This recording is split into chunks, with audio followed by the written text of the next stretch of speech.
चला आपल्याला आज काय शिकायचंय, रिटोरिकल सेंटेन्स. रिटोरिकल क्वेश्चन कसा बनवायचा आहे तो शिकायचा आहे.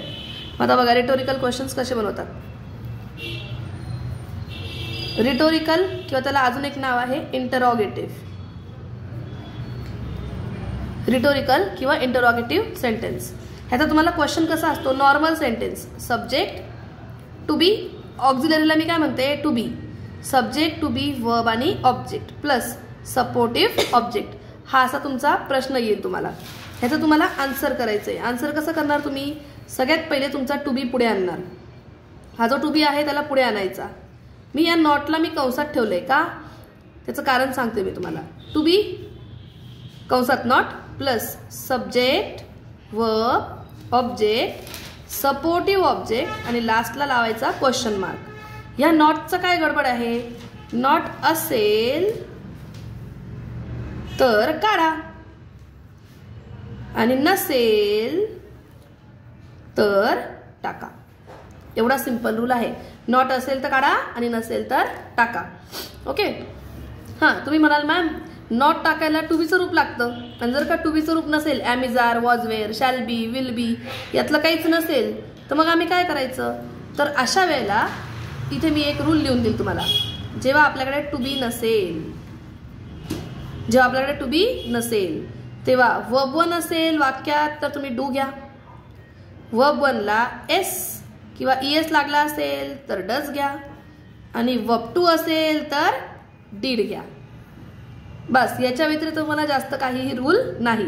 हां, एक गोष्ट आहे की एम प्लस नॉट जेव्हा म्हणायचा असतो तेव्हा ॲमेंट नाही म्हणायचं, तेव्हा आरंट करायचं.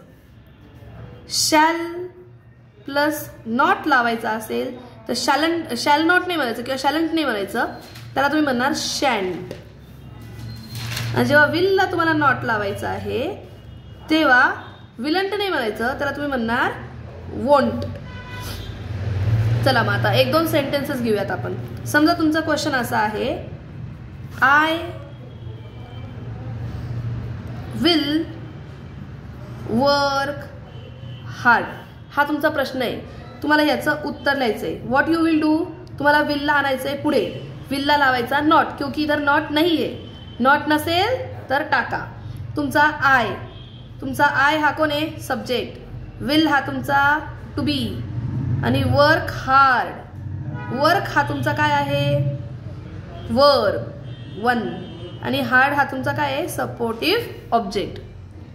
तुम्हाला काय करायचं आहे आता, इथे टू बीला आणायचं आहे पुढे. टू बी कोण आहे तुमचा, विलला आणायचं पुढे. विलला कसं आणणार पुढे, वॉन्ट.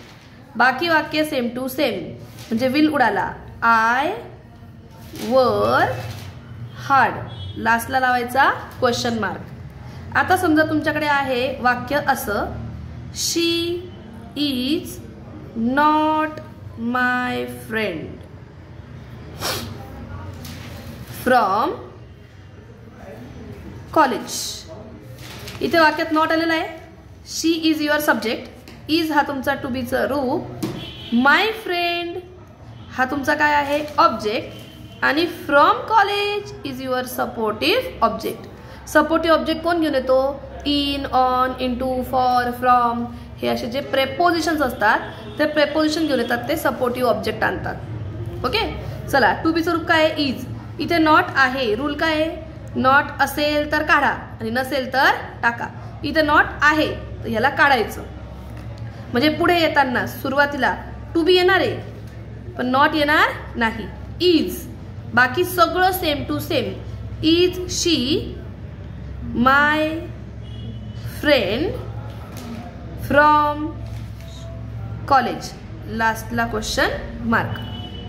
आता बघा अजून एखादं वाक्य घेऊयात आपण, तिथे टू बीचं रूप नाही आहे तुमच्याकडे. टू बीचं रूप म्हणजे am is are, was were, shall be, will be हे नाही आहेत. अशा वेळेला तुम्ही काय कराल, चला अशा वेळेला तुम्हाला काय करायचं आहे बघा. आता वाक्य होतं, आय स्टडीड इंग्लिश. आय तुमचा सब्जेक्ट, स्टडीड तुमचा वर्ब टू, आणि इंग्लिश तुमचा ऑब्जेक्ट. तुम्हाला ह्याला काय करायचं आहे, इंटरॉगेटिव्ह. इथे टू बीचं रूप आहे का, नाही आहे, पण हा काय आहे, ईडी आहे. ईडी म्हणजे कोणता वर्ब टू म्हणजे कोणाला घ्यायला लागेल डीडला. तुमचा डीड येईल पुढे.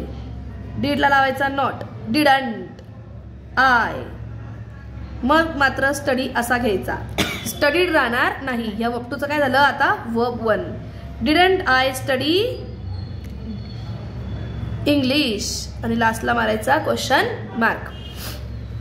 समजा असं वाक्य आलं she covers story of classes. She is your subject, covers is your verb one आणि त्याला लागलाय S. Story is your object, of classes is your supportive object. तुम्हाला इथे टू बीचं रूप आहे का नाहीये. मग या टू बीच्या रूपात तुम्हाला टाकायचे. एस आहे म्हटल्यावर तुम्ही काय लावणार डज. म्हणजे सुरुवातीला काय येणार डझंट. शी इथे मात्र एस उडणार. Doesn't she cover story of classes. लास्टला क्वेश्चन मार्क. समजा क्वेश्चन असा आला आय एम व्हेरी कूल. एमला नॉट नाहीये म्हणजे तुम्हाला नॉट टाकायला लागणार आहे. एमला नॉट लावायचा तर तू ॲमंट नाही म्हणायचं. काय म्हणाल आरंट. सुरुवात कशी करणार तुम्ही आरंट आय व्हेरी कूल आणि लास्टला क्वेश्चन मार्क. हा होता तुमचा सिंपल इंटरॉगेटिव्ह सेंटेन्स.